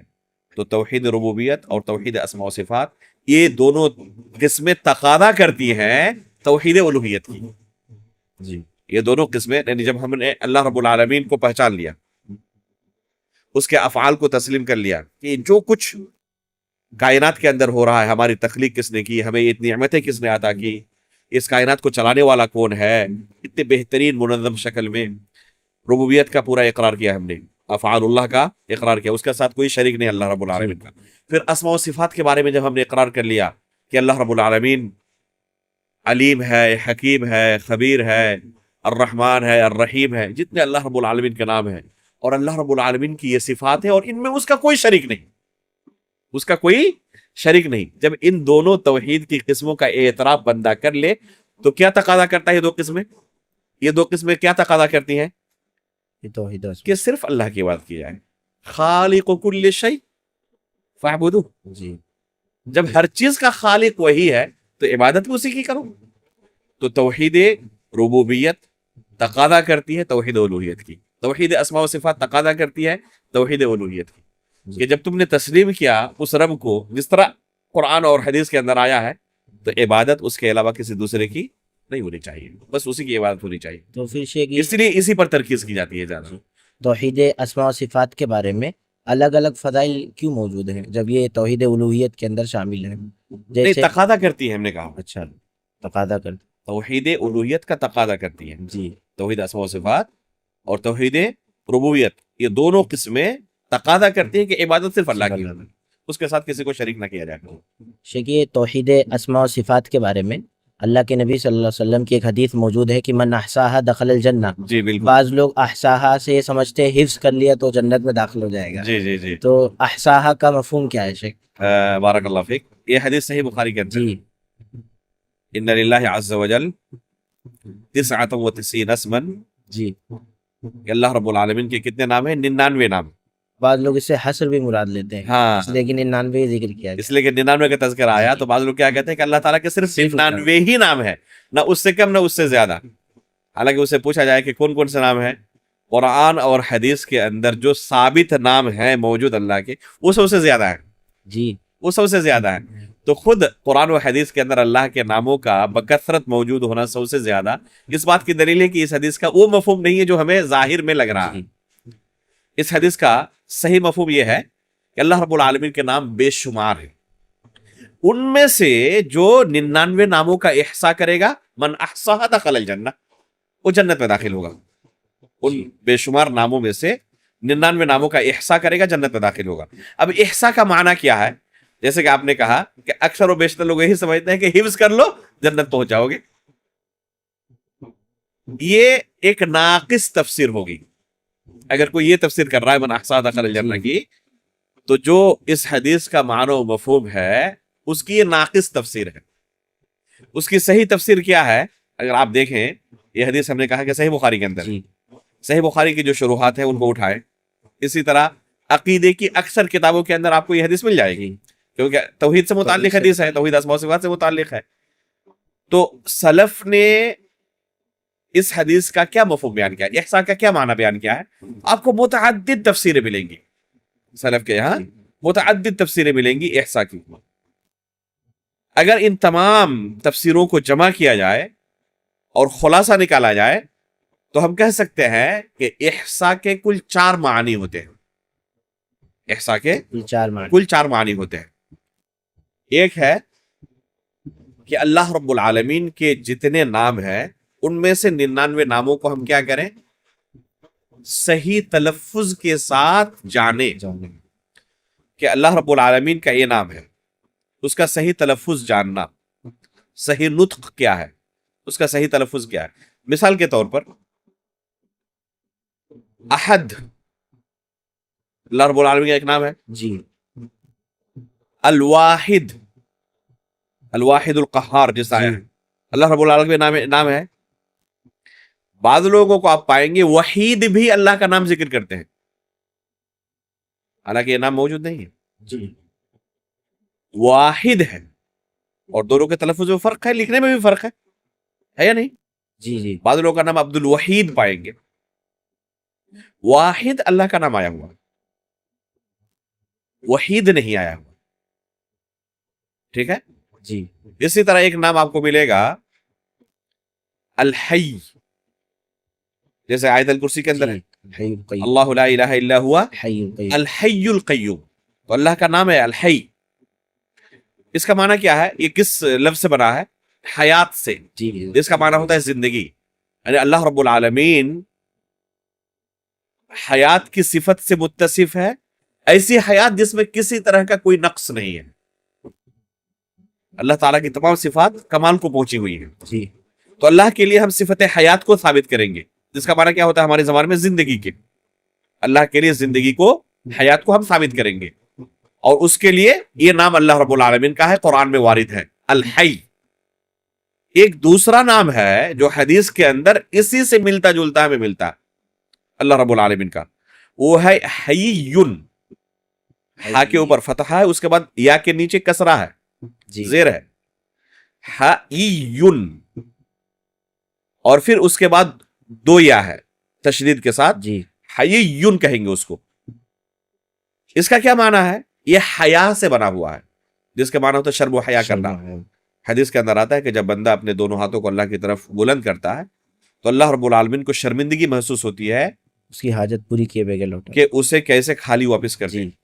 ٹھیک ہے، تو اللہ رب العالمین شرم و حیا کرتا ہے. اللہ رب العالمین من استحیا، اللہ رب العالمین سے اگر کوئی حیا کرے تو اللہ رب العالمین سے حیا کرتا ہے. تو حیا کرنا اللہ رب العالمین کی ایک صفت ہے جس کا معنی ہوتا ہے شرم و حیا کرنا. اس سے جو نام بنا ہے وہ کیا ہے؟ حییٌ. اس کا معنی بالکل الگ، تلفظ بھی الگ. جی اور اسی سے ملتا جلتا الحی جو حیات سے بنا ہے، جس کا معنی زندگی کا ہوتا ہے. معنی کے اندر زمین و آسمان کا فرق، اور نطق کے اندر بھی فرق ہے، تلفظ کے اندر بھی کیا ہے؟ فرق ہے. تو اس صحیح نطق کو جاننا، صحیح تلفظ کو جاننا، یہ احصاء کے اندر شامل ہے. الستیر اللہ رب العالمین کا، یا الستیر، دو طرح پڑھا گیا اس کو، یہ صحیح نطق ہے اس نام کا. بعض لوگ کیا کہتے ہیں؟ الستار. بعض لوگ کیا کہتے ہیں؟ الستار. کتاب و سنت کے اندر کہیں بھی الستار اللہ رب العالمین کا نام وارد نہیں ہے. اور عبد الستار نام بھی رکھتے ہیں، وہ سارے لوگ رکھتے ہیں. جی شیخ البانی رحمہ اللہ کا ایک قصہ ذکر کیا جاتا ہے. ایک مرتبہ روڈ حادثے کے شکار ہوئے، جی اور کچھ لوگ دبے ہوئے تھے، گاڑی کے نیچے دبے ہوئے تھے، اور اللہ رب العالمین کو پکار رہے ہیں یا ستار یا ستار کہہ کے. تو شیخ البانی اس حالت میں بھی کہہ رہے ہیں ستار نہیں ستیر کہو. اللہ رب العالمین کا نام ستار نہیں ہے، ستیر ہے. تو دیکھیں یہ غیرت ہے توحید کو لے کر. اس حالت میں بھی، بعد میں ہم سمجھائیں گے جب اللہ تعالیٰ بچ جائیں، پہلے بعد میں نہیں. شیخ البانی رحمہ اللہ نے اسی حالت میں ان کو نصیحت کی کہ ستار اللہ کا نام نہیں ہے، ستیر اللہ کا نام. تو اس صحیح نطق کو، صحیح تلفظ کو جاننا احساء میں کیا ہے؟ شامل ہے. شامل ہے.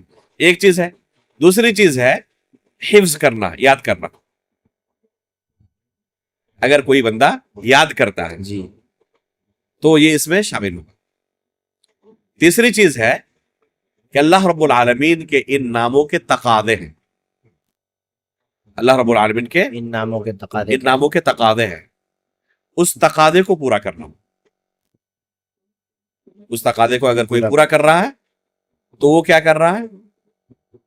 احصاء جو کہا گیا، احصاء جو فضیلت بیان کی گئی ہے اس میں وہ شامل. اس فضیلت میں انشاءاللہ شامل ہوگا. اب تقاضے کو کیسے پورا کیا جائے گا؟ کیا تقاضا ہے؟ مثال دیتا ہوں میں. جیسے الغفور اللہ کا نام ہے. جی اس نام کا کیا معنی ہے؟ بخشنے والا. تو اس کا تقاضا یہ ہے کہ جب ہم اللہ رب العالمین سے یہ امید کرتے ہیں گناہ کرنے کے بعد کہ ہمارے گناہوں کو اللہ تعالیٰ بخش دے، اسی طرح ہمیں بھی چاہیے کہ اگر ہمارے کوئی مسلم بھائی ہم سے کوئی غیر اخلاقی عمل انجام دے اور معافی طلب کرے تو ہم بھی اسے بخش دیں، معاف کر دیں. اللہ رب العالمین کا نام ابھی ہم نے کہا الستیر ایک ہے. کیا معنی اس کا ہوتا ہے؟ پردہ ڈالنا. پردہ ڈالنا. اللہ رب العالمین گناہوں پر پردہ ڈالا ہوا ہمارا. ہمارا بھی تقاضا ہے کہ ہم اگر کسی بندے کو دیکھتے ہیں گناہ کرتے ہوئے، پردہ ڈالیں، اس پر پردہ ڈالیں. اس کے فضائل الگ سے موجود ہیں. اسے چپکے سے ویڈیو ریکارڈنگ کر کے فیس بک اور واٹس ایپ میں نشر نہ کریں. یہ اس نام کا تقاضا ہے. جی اللہ رب العالمین کا ایک نام ہے الوہاب، اسی سے یہب لمن یشاء اناثا ویہب لمن یشاء الذکور، جسے چاہتا اللہ رب العالمین کیا کرتا ہے، جسے چاہتا اللہ رب العالمین لڑکا عطا کرتا ہے، اور جسے چاہتا ہے بیٹی عطا کرتا ہے. اللہ رب العالمین بیٹی عطا کرتا ہے. تو یہ اللہ رب العالمین کی صفت ہے. اس نام کا کیا تقاضا ہے کہ جب بیٹا اور بیٹی اللہ رب العالمین ہی عطا کرتا ہے تو تقاضا ہے کہ ہم بیٹا اور بیٹی کس سے طلب کریں؟ اللہ رب العالمین. اللہ رب العالمین سے، اس کے علاوہ کسی سے نہ طلب کریں. اگر کوئی اللہ رب العالمین کے علاوہ کسی دوسرے سے طلب کرتا ہے تو اس نام کا تقاضا پورا نہیں کر رہا ہے. تو یہ جیسے اللہ کا لفظ ہے، الالہ اللہ کا نام ہے، معبود برحق، جی کیا تقاضا کرتا ہے یہ نام؟ اللہ کی عبادت کی جائے. اللہ کے علاوہ کسی کی عبادت نہ کی جائے. تو اس تقاضے کو پورا کرنا انتہائی اہم ہے. اگر کوئی ان تقاضوں کو پورا کرتا ہے تو من احصاها دخل الجنہ. جی اور ایک معنی جو مشہور آپ نے کہا شمار کرنا، تو شمار کرنا، یاد کرنا، صحیح نطق سے اسے جاننا اور اس کے تقاضوں کو پورا کرنا، اس طریقے سے اگر کوئی ان 99 ناموں کے ساتھ عمل کرتا ہے تو اس کے لیے فضیلت ہے من احصاها دخل الجنہ. جو ان ناموں کا احصاء کرے گا وہ جنت میں داخل ہوگا.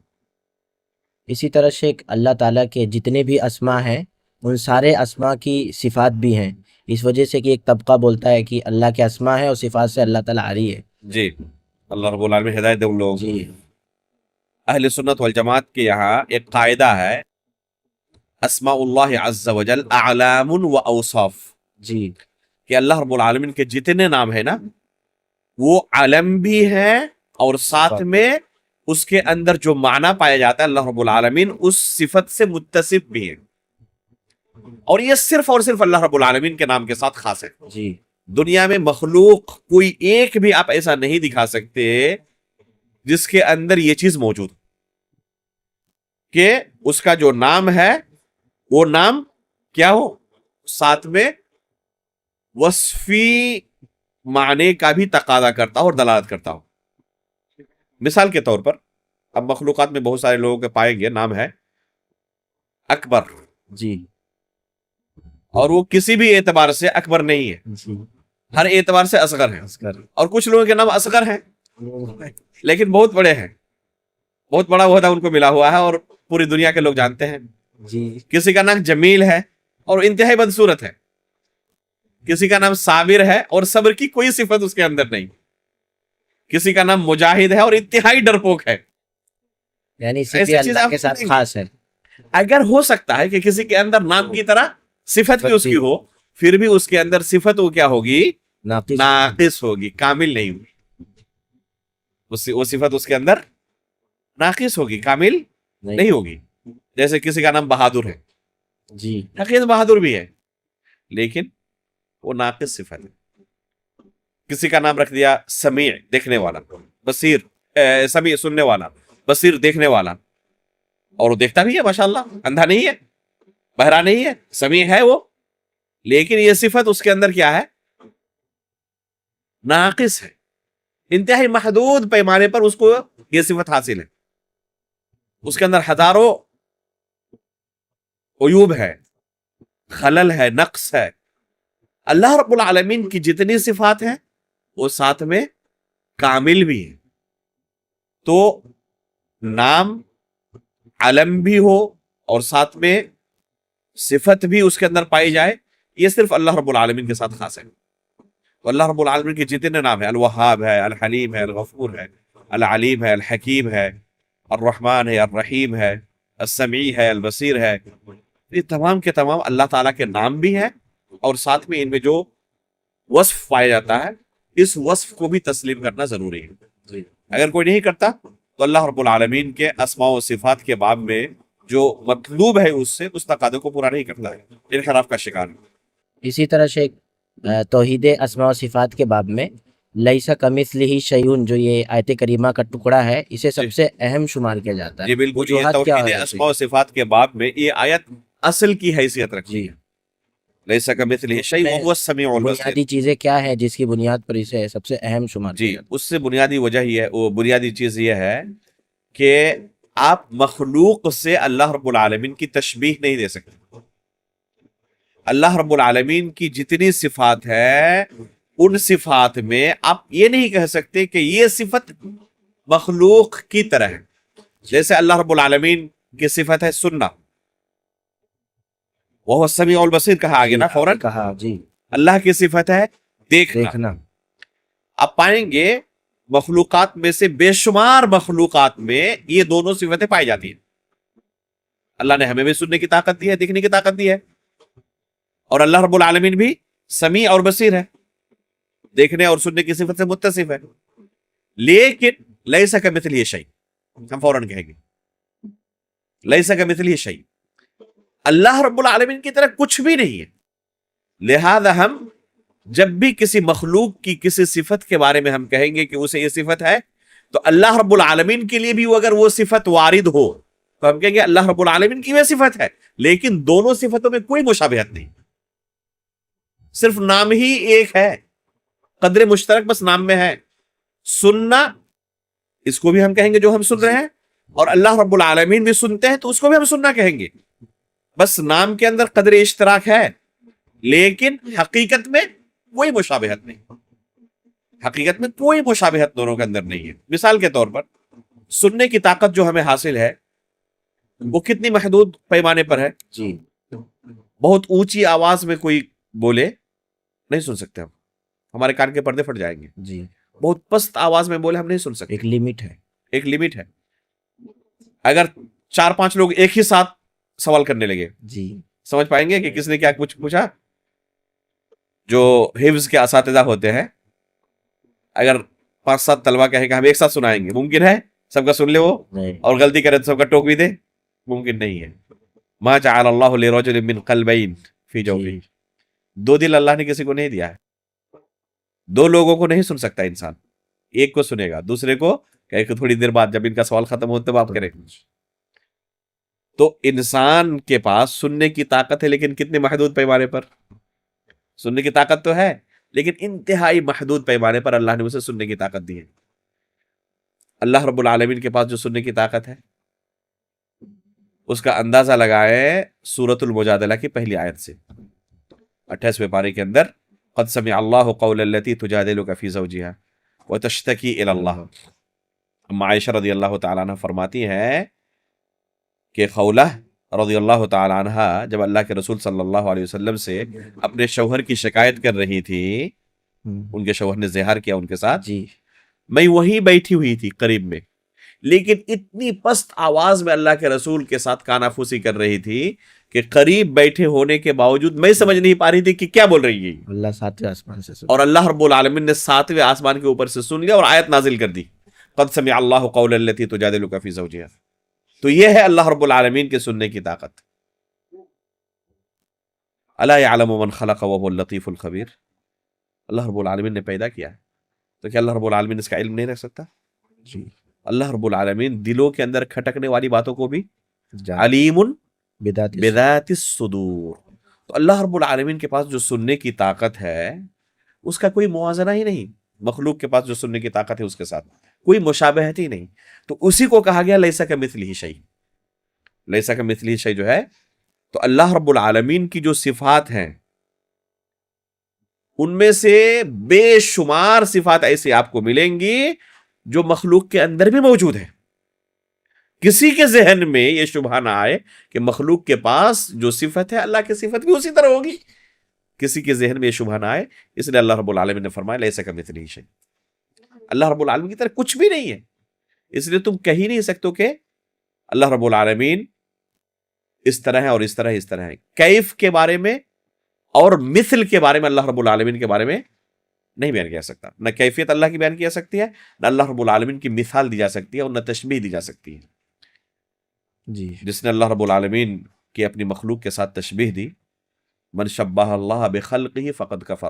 نعیم بن حماد رحمہ اللہ کہا کرتے تھے، امام بخاری کے استاد ہیں، عقیدے کے باب میں انتہائی پختہ تھے.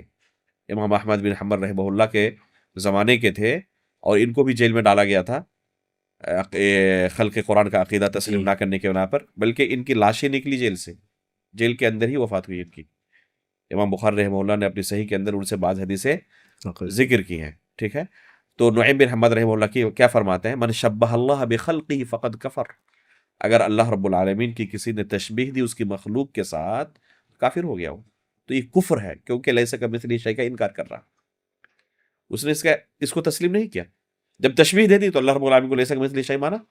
جی اسی طرح لیس کمثلہ شیء کتنی اہم آیت ہے اور کتنا اہم قاعدہ اللہ رب العالمین نے بیان کیا ہے کہ کسی بھی اللہ کی صفت کے بارے میں انسان کو اگر اشکال ہو اور اس کی عقل وہاں تک رسائی نہ کر سکے کہ کیسے اللہ کی صفت ہو سکتی ہے یا اللہ رب العالمین کیسے اس کام کو کر سکتے ہیں، تو یہاں پر وہ جو اشکال اس کے ذہن میں آ رہا ہے وہ مخلوق کی وجہ سے اس کے ذہن میں اشکال آ رہا ہے، کیونکہ مخلوقات کو دیکھا ہوا ہے، جی کیونکہ وہ مخلوقات کو دیکھا ہوا ہے۔ جیسے اللہ رب العالمین عرش پر مستوی ہے، اور اللہ رب العالمین کے بارے میں اللہ کے رسول فرماتے ہیں ینزل ربنا تبارک و تعالی حین یبقی ثلث اللیل الاخر، اللہ رب العالمین رات کے آخری پہر آسمان دنیا میں نزول فرماتا ہے۔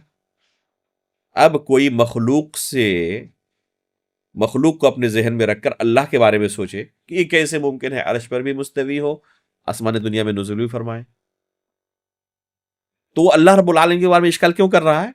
کیونکہ اس کے ذہن میں مخلوق کی صفت ہے، جی اور مخلوق کی صفت ذہن میں لے کر وہ اللہ رب العالمین پر اعتراض کر رہا ہے۔ لیس کمثلہ شیء، اللہ رب العالمین کی طرف کچھ ہے ہی نہیں کہ تم اس کی تشبیہ دے کر اللہ رب العالمین کے بارے میں جو صفت وارد ہے اس کا انکار کرو۔